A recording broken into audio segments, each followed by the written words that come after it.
Amigas, amigos, hermanas y hermanos, hoy nos toca el tema número 22 en el estudio de la cuarta carta pastoral del señor arzobispo Monseñor José Luis Escobar Alas. La vez pasada comenzamos el segundo paso metodológico, el iluminar. Junto con eso empezamos la segunda parte de esta carta pastoral, ¿verdad? Titulada En manos del Señor está el gobierno de la tierra. Es el título de esta segunda parte, que va a enfatizar sobre todo el juzgar, el iluminar. Esta será una buena oportunidad para la formación teológica, la formación pastoral, el conocimiento de la doctrina social de la Iglesia, los documentos de la Iglesia, etc. Hoy vamos a ver del número 59 al 62, específicamente las enseñanzas del Papa Juan XXIII. Número 59. El Papa Juan XXIII, canonizado el 27 de abril de 2014 por nuestro Papa Francisco, escribió dos cartas encíclicas que se complementan muy bien entre sí, al exponer en qué consiste la praxis política y cómo puede ser ejercida por la comunidad política de cada país.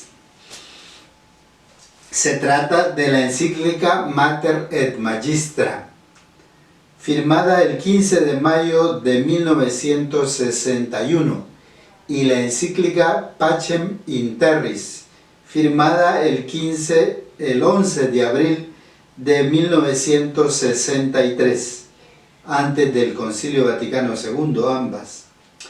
Documentos de los cuales extraigo las siguientes valoraciones del Papa con respecto a la praxis del difícil arte de gobernar. Veamos entonces qué nos dice el Papa Juan XXIII sobre la praxis política. Numeral 60.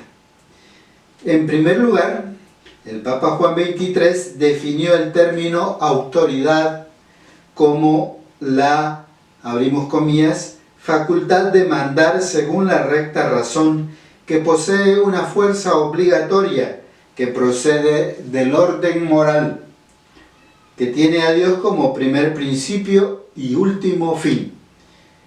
Numeral 47 de la encíclica Pacem in Terris, asentando, entre otras cosas, que esa autoridad es necesaria para conservar la sociedad y mover a todos al bien común. Numeral 61. En segundo lugar, ¿verdad? En primero ha definido el término autoridad. Ahora, en segundo lugar, el Papa elucidó el cómo ejercer dicha praxis política, estableciendo para ello dos recomendaciones. En un primer momento, los deberes de los políticos, y en un segundo momento, extendiendo el derecho a participar en política a un mayor número de ciudadanos. Los primeros, es decir, los deberes de los políticos, se reducen, abrimos comillas, de un lado a reconocer, respetar, armonizar, tutelar y promover tales derechos. De otro, a facilitar a cada ciudadano el cumplimiento de sus respectivos deberes. Cerramos comillas de la cita número 60 de la Pacem in Terris. En cuanto al derecho a participar que todo ciudadano tiene en política, es uno de sus aportes más importantes. El Santo Padre no reduce la participación del pueblo a un mero ser escuchado por los candidatos, sino a su inserción en la actividad política. Pues reconoce que, abrimos comillas, La renovación periódica de las personas en los puestos públicos no solo impide el envejecimiento de la autoridad, sino que además le da la posibilidad de rejuvenecer en cierto modo para acometer el progreso de la sociedad humana. Pacem in Terris, número 74. En tercer lugar, primera recomendación era la definición del término autoridad. Segunda, los deberes de los políticos y el derecho a participar de la ciudadanía.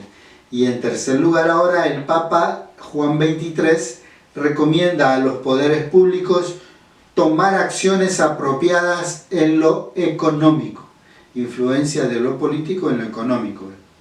No hacerlo genera desigualdades en la sociedad, que, por cierto, en países pobres como el nuestro, lo peor no es que no mejore el nivel de vida, sino que incluso empeore continuamente.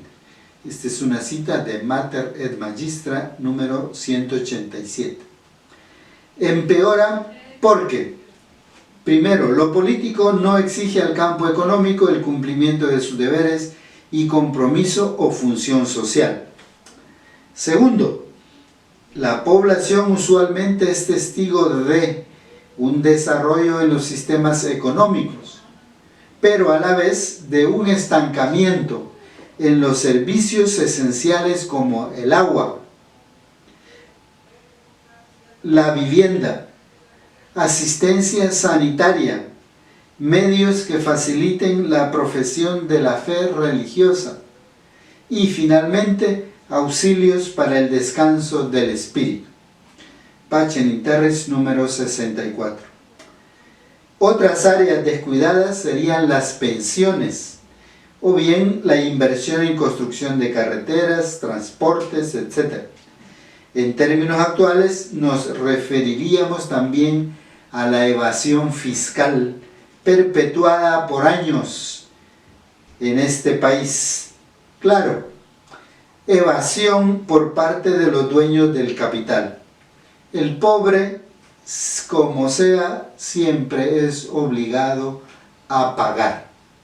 Aquí tenemos también algunos lineamientos, ¿verdad?, sobre el ver.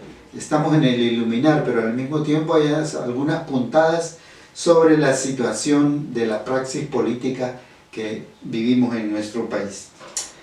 Bien, igual que otras ocasiones, pues hagámonos algunas preguntas para comprender mejor estos numerales y para aplicarlos, para reflexionar. Por ejemplo, ¿quién fue el Papa Juan XXIII? La encíclica, la carta pastoral del señor arzobispo nos invita a ir un poco más allá, ¿verdad? Tener un poco más de cultura religiosa. Y entonces, ¿quién fue el Papa Juan XXIII que acabamos de citar? ¿Cuáles son las dos encíclicas que escribió el Papa Juan XXIII?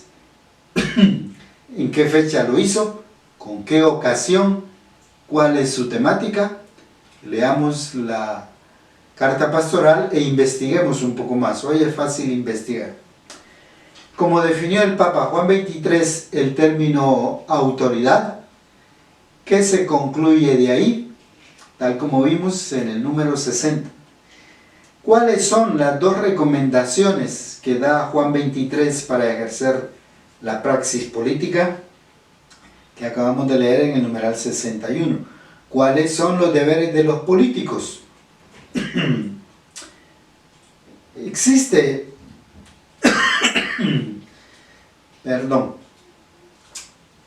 entre nosotros una verdadera participación política de la ciudadanía. ¿Por qué? Se nos ha consultado en estas últimas grandes decisiones que ha tomado el Ejecutivo y que ha tomado la Asamblea Legislativa. ¿Cuál es la tercera recomendación del Papa a los poderes políticos respecto a la relación entre política y economía? ¿Qué opinamos de las siguientes afirmaciones de la carta pastoral basándose en las enseñanzas de Juan XXIII? acabamos de leer, no tomar acciones apropiadas en lo económico genera desigualdades en la sociedad, que por cierto, países pobres como el nuestro, lo peor no es que mejore el nivel de vida, no es que no mejore el nivel de vida, sino que incluso empeore continuamente. En nuestro país mejora o empeora la situación económica de la mayoría de la población. ¿Por qué? Empeora, nos dice la carta pastoral, porque lo político no exige al campo económico el cumplimiento de sus deberes y compromiso o función social. Consecuentemente, la población usualmente es testigo de un desarrollo en los sistemas económicos, pero a la vez un estancamiento en los servicios esenciales como el agua potable, la vivienda digna, asistencia sanitaria. En nuestro país, preguntémonos, reflexionemos a nivel personal, en grupo, en comunidad, ¿hay estancamiento en los servicios esenciales como el agua potable? Ahí tenemos esa problemática, ¿verdad?, en nuestro país. El año pasado, en el Gran San Salvador, el agua contaminada, ese problema aquí en Nejapa, por la que se está haciendo también una lucha. ¿Cómo está la vivienda, la asistencia sanitaria, etcétera?